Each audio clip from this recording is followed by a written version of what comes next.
इनके गेटअप्स बड़े सिंपल, 3 तरह के गेटअप्स होते हैं, ये पहचाने वहां से जाते हैं। जैसे इनका एक फिरका पहनता है लॉन्ग कोट्स और गोल ब्लैक हैट।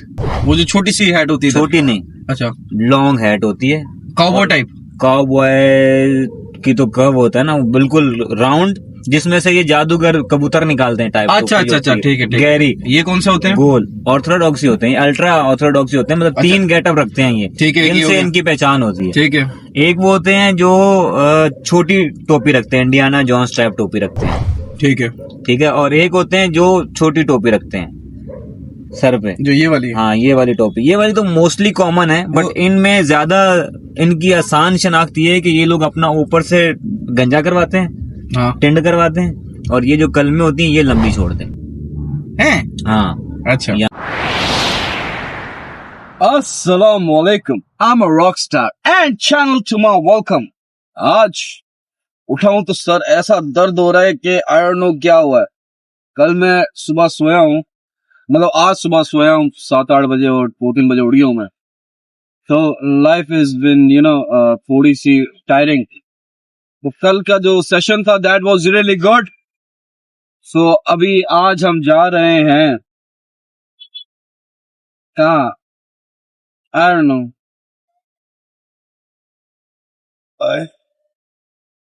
इधर अस्सलाम वालेकुम। वालेकुम सलाम, कैसे हैं आप? ठीक है? ठीक है, शुक्र है, अल्हम्दुलिल्लाह। क्या हो रहा है? हवाई भर रहे हैं लोगों की। ठीक है, अब सुराग।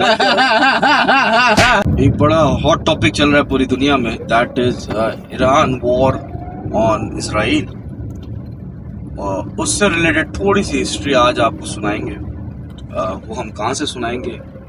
वो जो मेरा लशारी दोस्त है, वो इतना पतला है, मैं उसको मजाक में बोलता हूँ, उसका पूरा नाम बेसिकली मीर असलम लशारी है, लेकिन मैं उसको बोलता हूँ मीर असलम लाश आरी है।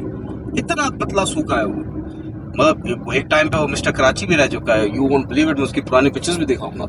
लेकिन अब क्या करें, है तो है, थोड़ा सा काम है वो निपटा के देन हम मीर असलम लशारी के साथ एक पॉडकास्ट टाइप का शो करेंगे। ओके जी। तो हमें टाइम मिल गया है, रात के 12 बजे हम डिस्कशन करेंगे। सर क्या टॉपिक है आज का? ज्यू। हाँ? ज्यू। ज्यूस यहूदी, ये यहूदी की साजिश लग रही है मुझे। सर प्लीज चले बैठे, क्या खाएंगे आप पहले ये बताएं। गाड़ी तो कौन? अच्छा। सो अभी हम आपसे लेंगे आपकी जो माशाल्लाह सबने पहले वीडियो बनाई थी, वो मिलियंस में चली गई है। तो सर जी टॉपिक बताइए। टॉपिक वही है जो आजकल एक्टिव है, हाँ यहूदी का एजेंट। हाँ जी। एक आलू चीज हाँ और एक आलू वाला, हाँ एक स्टिंग हाँ और बस। तो चले। अच्छा जी, यहूदियों की तारीख। ऊंचा बोलेगा, हाँ इतना सही है। बेस नहीं और चाहिए, ऊंचा चाहिए। अच्छा जी, तो तारीख के मुताबिक यहूदी जो है ना, यहूदी गॉड्स चाइल्ड है उनके हिसाब से, खुदा के बेटे, चहीते बेटे, क्योंकि वो उस पैगंबर की औलाद हैं जो कि सारे पैगंबरों के बाप माने जाते हैं। हजरत इब्राहीम अलैहिस्सलाम की औलादें हैं, डायरेक्ट औलादें हैं। ठीक है। मतलब वही जो एक ट्री बना था जहाँ से अम्मा हाजरा से पैदा हुए थे हजरत इस्माइल अलैहिस्सलाम, और अम्मा सारा से पैदा हुए थे। सायरा भी कहते हैं, उनकी जबान में सारा कहते हैं। अब ये सारा का लफ्ज आगे भी आएगा क्योंकि इनका बाद में टाइटल पड़ा था सारा, ठीक है, हिटलर के जमाने में। तो वो कैसे पड़ा था वो भी आगे आएगा। अब ये हजरत इसहाक अलैहिस्सलाम से हजरत याकूब अलैहिस्सलाम, हजरत याकूब अलैहिस्सलाम से आगे 12 बेटे, उन 12 बेटों के आगे औलादें। तो ये बनी इसराइल के 12 कबीले जिनका जिक्र कुरान पाक में भी आता है, और जो कि आगे फिर हजरत दाऊद अलैहिस्सलाम की भी कौम हुए, हजरत मूसा अलैहिस्सलाम की कौम हुए, हजरत सुलेमान अलैहिस्सलाम की कौम हुए। और कहा यह जाता है कि हजरत ईसा अलैहिस्सलाम भी यहूदी थे। ये यहूदी कहते हैं, थे ही यहूदी, टेक्निकली वो यहूदी ही थे क्योंकि वो यहूदी कबीले में ही पैदा हुए। ठीक है, उनकी वालदा भी, उनके वालिद जो मतलब उनके डायरेक्ट तो वालिद नहीं थे क्योंकि हजरत ईसा अलैहिस्सलाम तो मौजूदा थे, लेकिन हजरत यूसुफ जो उनके वालिद आते हैं, जो चारों गॉस्पेल में जो नाम आता है, जिनसे बाद में अम्मा मरियम की शादी हुई थी, मदर मैरी की। जोसेफ, यूसुफ, वो जबान का फर्क है, सेम कैरेक्टर है। हर स्ट्रिंग खत्म है। अच्छा, नाफरमानी हर नबी के साथ हुए हैं।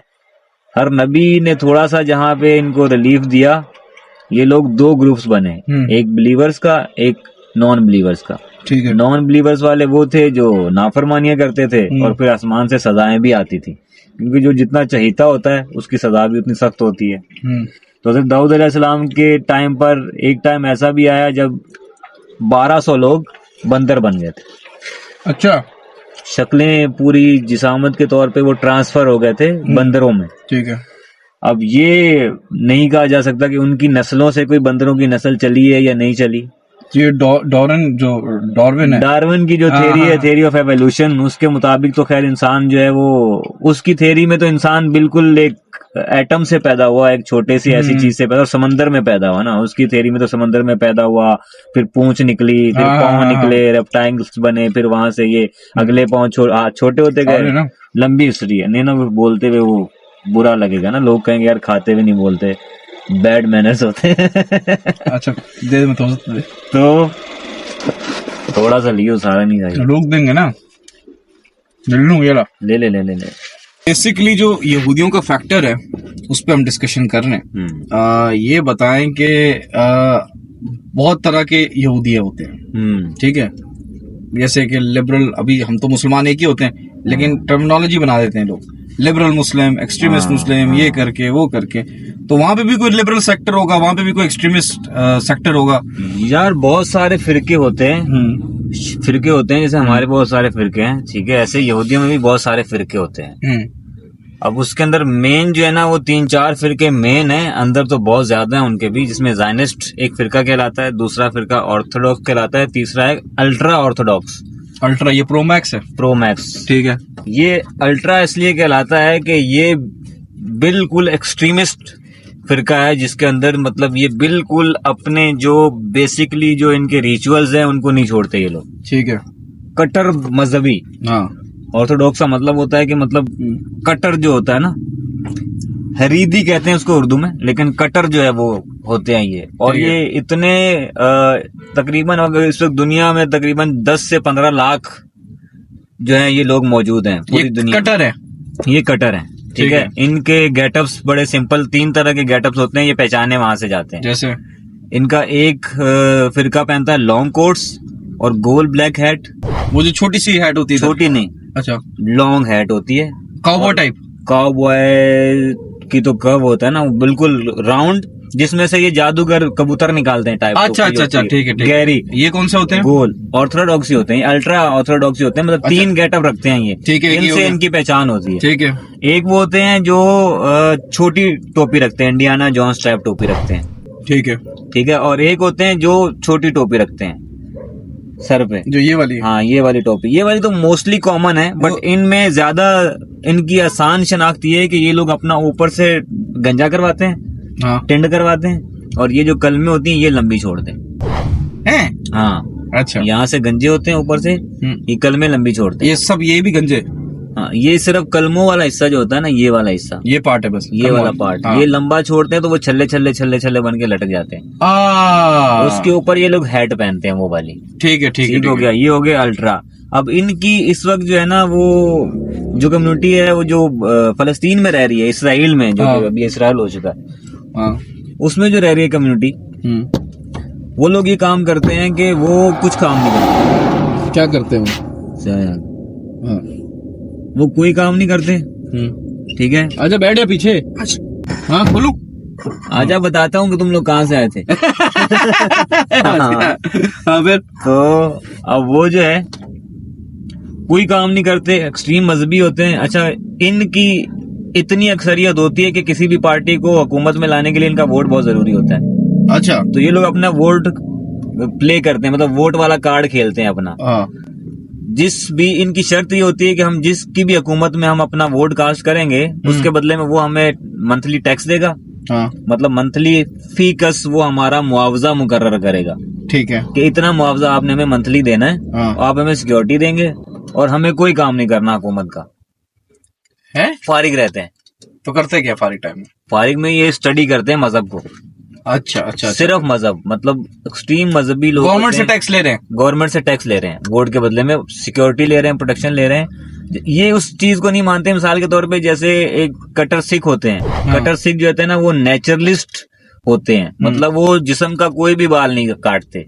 उनके रिचुअल्स के हिसाब से कोई भी वो चीज जो कि नेचुरल है, खुदा की तरफ से दी गई है, उसको काटना जो है वो खुदा की तौहीन है, अकॉर्डिंग टू सिखिज्म। ठीक है, अकॉर्डिंग टू सिखिज्म। इसी तरह से इनका ये है कि जो आपके ये बाल हैं ये मुकद्दस हैं। जैसे कुछ में दाढ़ी है, कुछ में और चीजें होती है ना, इन्होंने ये चीज की हुई है, उसको फॉलो करते हैं। जबकि अब जो लोग वहां से निकल गए हैं वो अल्ट्रा ऑर्थोडॉक्सी, लेकिन जो वेस्टर्न कंट्रीज में रहते हैं वो अपना गेटअप चेंज कर लेते हैं आसानी से। लेकिन ये लोग जो रिलीजन में ये गेटअप है, ठीक है। लेकिन ये जो खास लोग हैं, ये जो 10 से 15 लाख जो हैं, जो अभी इस वक्त फलस्तीन में रह रहे हैं, इसराइल में रह रहे हैं, वो नहीं करते, ठीक है। और वो ही बताते हैं इनको कि किताबों से क्या क्या चीजें हैं जिसके हिसाब से आप जो है वो दीन पे चल के सही आने वाला जो मसाया है। पहले तो हजरत ईसा को इन्होंने फेक मसाया करार देकर सूली पे सलीब दे दिया ना अपनी तरफ से, और वो जिंदा उठा लिए गए। और वही टाइम था जब इनके ऊपर अजाब शुरू हुआ है। 2000 साल की तारीख है इनकी। अच्छा। एक तो टेक्निकली थोड़ा सा हमारा जो कैलेंडर है ना उसमें एरर है। हमारा कैलेंडर जो है वो शुरू होता है 1 सदी आफ्टर जीसस क्राइस्ट से। वो क्यों शुरू होता है 1 सदी आफ्टर जीसस क्राइस्ट? क्यों? वो इसलिए शुरू होता है कि इन्होंने जीसस क्राइस्ट की जो डेट रखी है, डेट ऑफ बर्थ रखी है 25 दिसंबर। और साल इन्होंने शुरू किया 1 जनवरी से। सेंचुरी का पहला, साल का पहला महीना जनवरी रखा है। जीसस क्राइस्ट की बर्थ हुई है 25 दिसंबर। तो उसी साल इन्होंने वहां से उस साल को काउंट किया गया, और जीसस जो है वो पैदा हुए पिछले साल में। तो 1 ईयर बिफोर आफ्टर क्राइस्ट हम वैसे ही चल रहे हैं जीसस क्राइस्ट। ठीक है, टेक्निकली कैलेंडर का एरर ये आ गया। ठीक है। अच्छा, वहां से अब इन पे अजाब शुरू हो जाता है। अजाब ये शुरू हो जाता है कि ये लोग पूरी दुनिया में मतलब दलील ख्वार होने लग जाते हैं। रूमी जो है उनके खिलाफ ये लोग बगावत कर देते हैं। उस वक्त रोमन्स एम्पायर जो था वो रूल कर रहा था। ठीक है। तो उस वक्त था एक टाइटस रूमी। ठीक है। टाइटस ने क्या किया, जब इन्होंने बगावत शुरू की तो टाइटस ने कहा कि इनको मारो, ठीक है। और अच्छा, वो क्रिश्चियंस को भी at the same time same ही समझते थे, क्योंकि वो समझते थे कि जो नया कोई नबी आया था जिसको इन्होंने ये सब किया है वो भी जू ही था। तो रोमन्स का क्या रिलीजन था उस टाइम? ये लोग पेजेंस थे, पेगन्स। ये लोग पेगन्स थे, ठीक है, बुतों की पूजा करते थे, और ये किसी भी मजहब को नहीं मानते थे उसके। ठीक है, ठीक है, ठीक है। ये चला तकरीबन 300 साल तक ये चलता रहा है। सही है। जब ये लोग आपस में एक दूसरे को मारते थे, यहूदी ईसाइयों को भी मारते थे, रोमियों को भी मारते थे, रोमी ईसाइयों को भी मारते थे, यहूदियों को भी मारते थे, यहूदी भी। ये तो एक ट्रायंगल, एक फाइट चल रही है, हेट ट्रायंगल चल रहा था। ठीक है। जो जिसको जहाँ मिलता था वहां मारते थे। अच्छा, तीसरी सदी में आकर, तीसरी सदी के मिड में आकर एक मौजजा हो गया समझ लो। कृष्णों के लिए एक फेवर वाली बात ये आ गई तो कि पहला जो कुस्तुनतुनिया था, कॉन्स्टेंटाइन द फर्स्ट, वो क्रिश्चियन हो गया था। अच्छा। उसने जब ये कुछ मिले उससे पॉप्स वगैरह और वो सारे, तो उन्होंने जब बताया कि हम तो खुद मजलूम लोग हैं, हमारे ऊपर तो यहूदियों ने जुल्म किया था और हमारा नबी को इन्होंने उसके साथ ये कर दिया, वो क्रिश्चियन हो गया। उसने क्रिश्चियन होते ही पूरा स्टेट का रिलीजन क्रिश्चियन कर दिया। ठीक है। तो एकदम से मतलब समझ लो कि ओवरनाइट क्रिश्चियनिटी फैल गई, क्योंकि लोगों को जो बुतों को पूजते थे उनके लिए क्या आसान था कि किसी और मजहब को मान लें वो जान बचाने के लिए।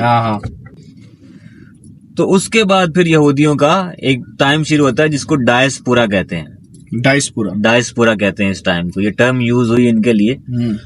अब ये डायस्पोरा का टाइम से शुरू हुआ तो फिर अक्सरियत में हो गए क्रिश्चियंस। तो इन्होंने जहां मिले उनको मारा, जहां मिले उनको मारा, करते कराते खैर कुछ शर्तों के ऊपर इन्होंने कुछ जगहों पर अपने आप को सेव कर लिया, और ये टाइम चलता रहा फिर 17वीं सदी तक। फिर करते करते यहूदियों की बात कर रहे हैं, ख्वार होते रहे, फिर अब 17 सदी तक ख्वार होते रहे। इन बिटवीन इनके ऊपर अच्छा टाइम आया जब इस्लाम ने रूल किया। तो मुसलमानों ने, जब स्पेन के अंदर ये लोग थे, तो स्पेन में फिर जो उस वक्त का बादशाह था, गजनफर कोई नाम था उसका, उसने फिर इनको रिलीफ दिया, इनको पढ़ने लिखने की आजादी दी, इनको अपनी किताबें पढ़ने की, अपनी तालीमात फैलाने की आजादी दी। तो उसके दौरान फिर ये रब्बाई, ये स्कॉलर सारे पैदा हुए। बट अगेन इनके अंदर एक खसलत है पीठ में छुरा घोंपने वाली, जो शुरू से अपने नबियों को नहीं छोड़ा ना इन्होंने। मतलब जिन्होंने डायरेक्ट आसमान से मनोसलवा उतार के दिया, उन्हीं के अगेंस्ट हो गए थे ये।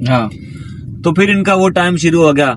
बहरहाल ये अच्छा दौर आ गया इनका। फिर बात आती है हिटलर तक, 19वीं सदी, 18वीं सदी के एंड में और 19वीं सदी के शुरू में हिटलर तक बात आती है। तो हिटलर ने अपनी स्टेट को दुनिया की सबसे ताकतवर स्टेट बनाने का ख्वाब देखा था जर्मनियों को। उसने एक तंजीम चलाई, नाजिस्ट था वो। उसने जो है वो सोवियत यूनियन से पहले ये सारे चीजें की कि मेरी एक मुल्क होगा जिसके पास पावर होगी और बाकी लोग उसके इत्तेहाद में काम करेंगे। इन्होंने एक जर्नल इनके हाथ से मर गया, एक यहूदी के हाथ से जर्नल मर गया फ्रांस में, इसका हिटलर का, जर्मनी का। तो उसने क्या किया कि उसने उसके बदले में जर्मन्स का, इनका यहूदियों का शुरू कर दिया बायकॉट। अब जब यहूदियों का बायकॉट शुरू हुआ तो इनको जहां मिलते थे इनको कैद खानों में डाल देते थे। ठीक है। क्योंकि वो ये चाहता था कि मेरी स्टेट अच्छी स्टेट तब बनेगी जब यहाँ से गद्दार खत्म हो गए। तो उसकी नजर में यहूदियों की जो एक्टिविटी थी वो मशकूक थी, गद्दार थे। फिर यहूदियों की एक प्लानिंग मंजरे आम पर आई कि ये एक प्लान ऐसा बना रहे हैं जिसके तहत ये सारा मीडिया, उस वक्त तो प्रिंट मीडिया ही था, प्रिंट मीडिया अपने कब्जे में ले रहे हैं, अखबार अपने कब्जे में ले रहे हैं। इनकी एक सीक्रेट सोसाइटी काम कर रही है जो कि दुनिया में जितने भी इत्तलात और नशरियात के इदारे हैं उनको रूल करके उनके ऊपर और अपना मोटिव बयान कर रहे हैं। मतलब फेक जर्नलिज्म की बुनियाद शुरू हो गई थी कि हो कुछ रहा है, सुना कुछ रहे हैं ताकि ये अपने आप को मजलूम साबित करे। तो हिटलर का गुस्सा और बढ़ा जब उसको पता चला कि ये अमेरिका और बरतानिया के साथ मिलकर इस मुल्क के खिलाफ प्लान कर रहे हैं। तो इसने फिर सबको जेल में डालना शुरू किया। फिर वो टाइम आता है जिसको हम कहते हैं होलोकास्ट। होलोकास्ट का टाइम जब आता है तो उसमें कुछ के मुताबिक आता है कि 40,000 यहूदी थे, कुछ कहते हैं 60 लाख, 40 लाख या 60 लाख के बीच में ये है होलोकास्ट। तो उसमें हुआ ये था कि उसमें इसने सारे यहूदी, मर्द, औरतें, बच्चे, जो भी यहूदी, यहाँ तक कि किसी का अगर नाना, परदादा, दादा, दादी भी यहूदी थे, उन तक को उठा के जेल में डाल दिया। जो बीच में अभी मोदी ने शुरू किया था मुसलमानों के लिए इंडिया के अंदर कि भाई साबित करो अपना हिंदू हो ना, अगर तुम्हारी पुश्तें यहाँ पे रह रही हैं तो तुम हिंदू हो, और अगर तुम कहीं से माइग्रेट करके आए हुए हो तो तुम जाओ वापस अपने, चाहे अफगानिस्तान से आओ, चाहे पाकिस्तान से आओ, चाहे कहीं से भी आओ। मोदी ने शुरू किया था कि साबित करो। तो इसने कहा था कि साबित करो, जो साबित कर सकते थे उसको इसने सेफ साइड थोड़ा सा रिलीफ दिया, और जो साबित नहीं कर सकते थे उन सबको जेल में डाल के उस वक्त नई मशीनें बनाई गई, स्लॉटर हाउस बनाए गए। ठीक है। उसमें क्या किया, उसमें एक प्रोसेस के तहत पहले इनके बाल सबके उतरवाए, बालों के कालीन बने जो कि रखे गए। जितने भी उस वक्त गवर्नर थे जर्मन्स के, उनके यहाँ वो जमीनों पे बिछाए गए, उनका रेड कारपेट के तौर पे यूज किए गए, उनके बालों पे चल के वो जाते थे। ठीक है। फिर इनके छोटे छोटे टुकड़े किए गए एक स्टेज में फिर टुकड़ों से कीमा किया गया, फिर कीमे से जूसिस के जरिए गुजारा गया। फिर वो जूस जो कचरा सा बन गया था उसको इन्होंने अपने खेती बाड़ी की और उससे फसलें उगाई। ये था होलोकास्ट। क्यों? जिसको आप नफरत थी ना, इसको गद्दार से नफरत थी। ठीक है। और ये गद्दार साबित हुए थे जगह जगह, क्योंकि मुल्क के खिलाफ प्लानिंग कर रहे थे। ठीक है। और फिर मारते भी थे ये, इनको भी मौका मिलता था तो ये भी जर्मन्स को मार देते थे। तो ये वजह थी जिसकी वजह से ये लोग सारे वहां से, फिर जो लोग कुछ बचे जिन्होंने अपने साबित कर दिया थोड़ा बहुत कि हमें, इनके लिए एक खास मर्दों के लिए अलग नामों के साथ एक नाम ऐड किया गया। अगर वो मिसाल के तौर पे उसके नाम से साबित नहीं हो रहा कि वो जू है, उसने कोई कॉमन नाम रखा हुआ है, तो उसके नाम के साथ आगे इसराइल लगाया गया कि ये यहूदी है, और औरत के नाम के साथ सारा लगाया गया। सारा वही अम्मा सायरा से सारा जो नाम आता है कि ये उनके बच्चे हैं, इसराइल बाप, सारा माँ। ठीक है, ठीक है, ये उसके बच्चे हैं। ठीक है। अब उन बच्चों को ये निशान दे दिया गया। तो पर्पसली फिर वो लोग पले ही इस माहौल में, अगर हम जो कहते हैं यार थोड़े से यहूदी हैं, ऑलमोस्ट इस वक्त टोटल कमोबेश कोई 2.5 से 3 लाख जू है पूरी दुनिया में। 2.5 से 3 लाख जूज हैं पूरी दुनिया में। ठीक है। और वो इस पर्पस के तहत वो भूले नहीं है ना, वो भूले नहीं है कि किस तरह से हमारे ऊपर जुल्म हुए, वो भूले नहीं कि हमारे बच्चे काटे गए, हमारी औरतें काटी गई, हमारी जो तजलील हुए। बहरहाल टेक ओवर किया, दूसरी जंग अजीम हो गई। ये सारा वाकया हो रहा है 1938 में, 1938 में। ठीक है। 1939 में वर्ल्ड वॉर 2 शुरू हो जाती है। ठीक है, जो कि फिर ब्रिटिश जीत जाता है और फिर वो यहूदियों को, यहूदी पहले ही उनके साथ थे, उनके मंजूर नजर थे, क्योंकि ये बैंक का निजाम जो दिया हुआ है ये यहूदियों का दिया हुआ है। अच्छा, तो इनका निजाम था, सीक्रेट सोसाइटी बिल्कुल इनकी थी, पैसे इनके पास बहुत थे, पावर में ये लोग मतलब फाइनेंशियली सबसे ज्यादा स्ट्रांग ये लोग थे। यही रॉकरफेलर करके जो 12 इनके और आगे फिर बड़े खानदान बने, जिसमें से रॉकरफेलर थे जो कि बारूद बनाते थे, रॉथस्चाइल्ड थे जिन्होंने बैंक का सिस्टम दिया हुआ था। ठीक है। तो मतलब कुदरती तौर पे दिमाग बहुत था, लेकिन नेगेटिव यूज करते थे उसका। सही है। अपनी सारी एनर्जीज को नेगेटिव यूज करते थे, इसीलिए बुरे जाने जाते थे खुदा की नजर में कि इतना अच्छा। तो अभी करंटली ये लोग क्या कर रहे हैं? अभी करंटली ये लोग ये कर रहे हैं कि जब थोड़ा सा पीछे जाऊंगा, वहीं जब आजाद हुआ मुल्क इनका, 1947 मई में जब ये लोग आजाद हुए, तो इन्होंने क्या किया कि इन्होंने 48 में नहीं हुआ, वो ही ना 48 1948 में आजाद हुए, मई 1948 में। फिर इन्होंने क्या किया कि इन्होंने अब अपनी आर्मी बनानी थी, मिलिट्री बनानी थी। तो इन्होंने क्या डिमांड की कि पूरी दुनिया की कैदों में जितने भी नफसियाती और जितने भी यानी कि मतलब जल्लाद टाइप लोग हैं ना, कैद हैं, वो सब हमारी फौज में चाहिए हमें। बरतानिया से ये कहा। अच्छा, नफसियाती और जल्लाद टाइप लोग जिन्होंने 100 200 लोग मारे हैं, जिन्होंने अपनी माँ बहनों तक को मारा हुआ, मतलब जो इनके अंदर नो मर्सी का एक वो है कि किसी पे रहम नहीं, वो इन्होंने डलवाए और इन्होंने फिर अटैक शुरू किया गाजा फलस्तीन के ऊपर। वो फिर आहिस्ता आहिस्ता इन्होंने करते मिशन यही था कि अपना मुल्क लेना है। और पूरी दुनिया के यहूदी जो ख्वार हुए हैं, जिसको दुनिया ने जलील किया 200 साल तक, 2000 साल तक, 2000 साल तक जो हम भटकते रहे, अब हम अपनी जगह लेके हम पूरी दुनिया को भटकाएंगे, पूरी दुनिया को मारेंगे, मकसद है। यार एक बात है ना, ये मैंने सुना है, maybe I am wrong, के यहूदी हर बंदे की ना 2 साल की ट्रेनिंग होती है, वो एक फौज की भी ट्रेनिंग है, कोई कॉम्बैट हाथ, कोई इनका एक स्टाइल भी, वो नाम याद है, नाम आता है तो मैं डालता हूँ उसमें। तो वो ये भी करते हैं, ये तो तैयारी कर रहे हैं अपने, कुछ ये बड़े मिशन के साथ तैयार कर रहे हैं, बड़ा मिशन तैयार कर रहे हैं ना, क्योंकि पता हम थोड़े, अब आप देख लो कि अमेरिका, चाइना, ये जो सुपर पावर्स हैं, इनकी डिफेंसिव टेक्नोलॉजी इतनी ज्यादा स्ट्रांग नहीं है जितनी इनकी स्ट्रांग है, कि मतलब आप वहां पे ऊपर से परिंदा भी उड़ेगा तो फटाफट लोग जो है वो उन्होंने अपने बनाए में वहां जाके छुप जाते हैं। इसीलिए उनके एक यहूदी की जिंदगी भी ना मतलब इतनी अजीज है कि आपके यहाँ शायद आप अपना पालतू कुत्ते को भी इतना प्रोटेक्ट नहीं करते होंगे जितना वो अपने इन बच्चों को प्रोटेक्ट करते हैं। और जो पूरी दुनिया में मिशन इनका यही है कि पूरी दुनिया में जितने भी यहूदी हैं उन सबको ढूंढ के वापस लाना है, जेरूसलम में उनको जमा करना है, उनको वो सारी सहूलतें देनी है कि उनको ये लोग बचा सकें। अब इसमें मेन रोल जो है वो अल्ट्रा ऑर्थोडॉक्स को इसलिए पाल रहे हैं कि वो सिर्फ बच्चे पैदा करते हैं। अब मुझे लगा कुछ चला स्टार्ट रखूंगा, ठीक है। वो क्या करते हैं, वो सिर्फ बच्चे पैदा करते हैं। क्यों कि वो बच्चे पैदा करेंगे तो वो बच्चे आलिम होंगे। और इनका मकसद ये है कि इल्म और हथियार दोनों के जरिए इन्होंने बार करना है। सही है, दोनों के जरिए से बचाना है इन्होंने अपने लोगों को। भाई आज के लिए इतना ही, ठीक है। और फिर हम ये करेंगे कि नेक्स्ट टाइम आगे का जो मिशन है जो ये लेके जा रहे हैं, कहाँ लेके जा रहे हैं, कहाँ सोचे, इनका गोल क्या एट द एंड। आर्मगेडन, ये नाम आपने याद रखना, ये अच्छी मूवी थी। आर्मगेडन ये मूवी भी थी, बट ये जो फाइनल वर्ल्ड वॉर होनी है, बाइबल में उसके लिए जो लफ्ज यूज हुआ है वो आर्मगेडन यूज हुआ है। अच्छा। तीसरी जंग अजीम, उसको अरबी में कहते हैं मलहमतुल उज़्मा, जो कि टमाटों से लड़ी जाएगी। चले भाई, इसको कंटिन्यू करेंगे कल। थैंक यू मीर, आपने बहुत नॉलेज बांटा एंड इंशाल्लाह फीडबैक बहुत अच्छा, people are asking for you. तो नेक्स्ट टाइम जब भी होगा तो हम वर्ल्ड वॉर 3 पे डिस्कस करेंगे कैसे होगी, ठीक है जी। एक दो बोल दो कटो।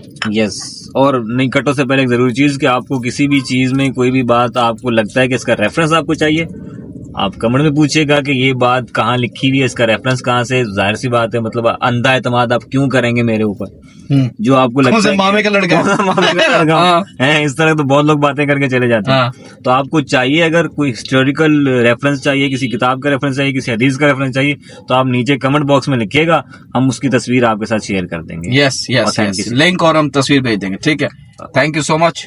और एक दफा बोल दो कट काटो।